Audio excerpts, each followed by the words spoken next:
नमस्कार, मैं आपके साथ विभा उपाध्याय और आप देख रहे हैं न्यूज़ 18 बिहार झारखंड का digital platform. Ahmedabad plane crash में करीब 1 महीने के बाद शुरुआती जांच रिपोर्ट जब सामने आई तो उसने कई शंकाओं को जन्म दे दिया है। कई सवाल ऐसे हैं जो इस रिपोर्ट के सामने आने के बाद भी सुलझे नहीं हैं और उनके जवाब मिले नहीं हैं।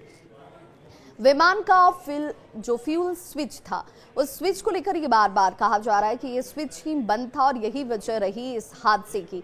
सवाल ये, एक आम आदमी के मन में ये सवाल उठता है कि आखिर ये स्विच अपने आप कैसे बंद हो गया। या तो इसे किसी ने बंद किया होगा या फिर टेक्निकल फॉल्ट रहे होंगे, तकनीकी खामी रही होगी और इस वजह से ऐसी परिस्थिति आई जब लोगों को अपनी जान गंवानी पड़ी। रिपोर्ट में इन सवालों के जवाब आधे अधूरे क्यों हैं, ये सवाल इस वक्त सबसे बड़ी है। क्या इसके पीछे कोई साजिश हो सकती है? क्या इस वक्त जिस तरीके की रिपोर्ट सामने आई है उसे लेकर भी शंका गहरी हो रही है। AAIBE की रिपोर्ट की अगर बात करें तो ये रिपोर्ट ये कहती है कि दुर्घटनाग्रस्त बोइंग विमान 787 ड्रीम लाइनर का फ्यूल स्विच बंद होने की वजह से 2 पायलटों के बीच एक तरीके से कंफ्यूजन पैदा हुआ, भ्रम पैदा हुआ, जो शायद दुर्घटना की वजह बन गया। रिपोर्ट में ये कहा गया कि दुर्घटना के समय एक पायलट ने दूसरे पायलट से ये पूछा कि आपने फ्यूल का स्विच क्यों बंद कर दिया। इस पर दूसरे पायलट की तरफ से जवाब दिया गया कि उसने इस स्विच को बंद ही नहीं किया। संभवतः पायलटों ने फ्यूल स्विच को फिर से चालू भी किया होगा, लेकिन तब तक बहुत देर हो चुकी थी। AAIB की रिपोर्ट ये दावा करती है कि फ्यूल स्विच बंद होने की स्थिति में विमान के दोनों ही इंजन में फ्यूल का जो प्रवाह होता है वो बंद हो गया और दुर्घटना की एक बड़ी वजह ये हो सकती है।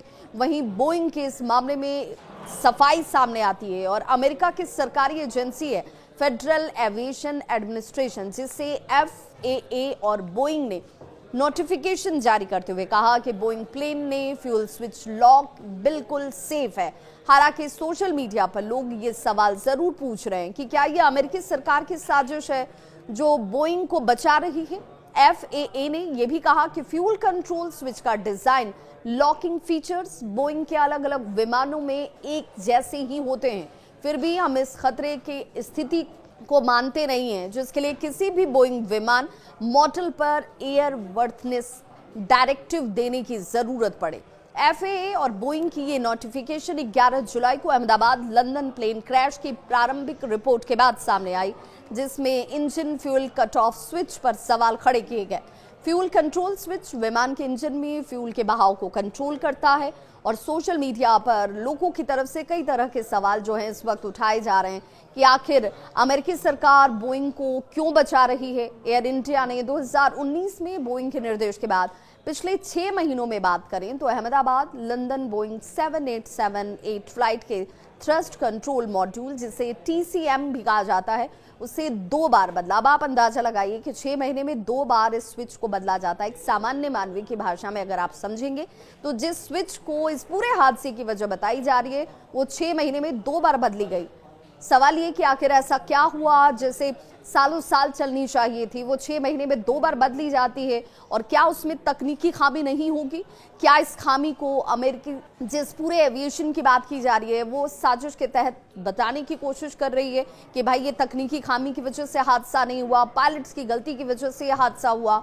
ये सवाल आम लोगों के जहन में इस वक्त उठ रहे हैं। Aircraft accident investigation bureau AAIB ने 12 जुलाई को यह भी कहा कि अहमदाबाद लंदन प्लेन में TCM को 2019 और 2023 में बदला गया था। TCM में फ्यूल कंट्रोल स्विच होता है जो प्लेन क्रैश हादसे की जांच का इस वक्त केंद्र बना हुआ है, क्योंकि 12 जून को अहमदाबाद लंदन फ्लाइट में यही स्विच टेक ऑफ के ठीक तुरंत बाद बंद हो गया था।